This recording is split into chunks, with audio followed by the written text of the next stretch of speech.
అందరికీ praise lord. మనం ఎలాంటి వారమి కావాలి?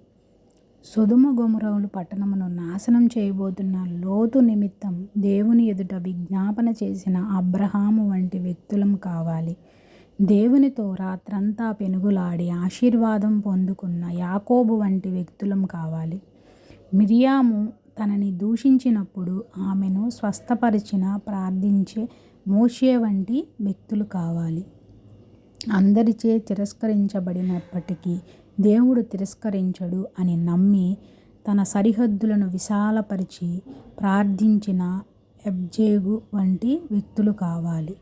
చేసిన పాపాలను బట్టి వచ్చిన శిక్షను భరించలేక ఈ ఒక్కసారి సహాయం చేయమని, దయ చూపించమని వేడుకొనిన పశ్చాత్తాపకుడైన సంసోను వంటి వ్యక్తులం కావాలి. బిడ్డలు పుట్టలేదని పెనీనా పెడుతున్న హింసను తట్టుకోలేక దేవుని సన్నిధిలో కన్నీరు కార్చి బిడ్డను పొందుకున్న హన్నా వంటి వ్యక్తులం కావాలి.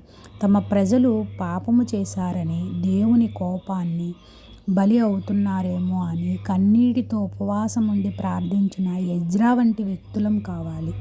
పడిపోయిన గుడి గోడలు లేవనెత్తమని చేసిన పాపాలను క్షమించమని విజ్ఞాపన చేసిన నెహెమియా వంటి వ్యక్తులం కావాలి.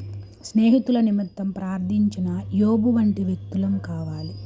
దావీదు, హిజ్కియా, సమూయేలు, ఎలీయా, ఎలీషా, దానియేలు, యిర్మీయా వారు ఇంకనూ అనేకులు ఉన్న ఇలాంటి ప్రార్థన యోధులు, విశ్వాస వీరులైనటువంటి వారు వలె మనం ఉండాలి.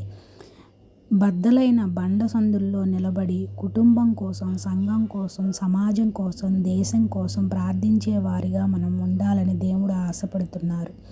వీరిలా నీవు నేను ఉన్నామా? ఒక్కసారి మనం ఆత్మ పరిశీలన చేసుకుందాం.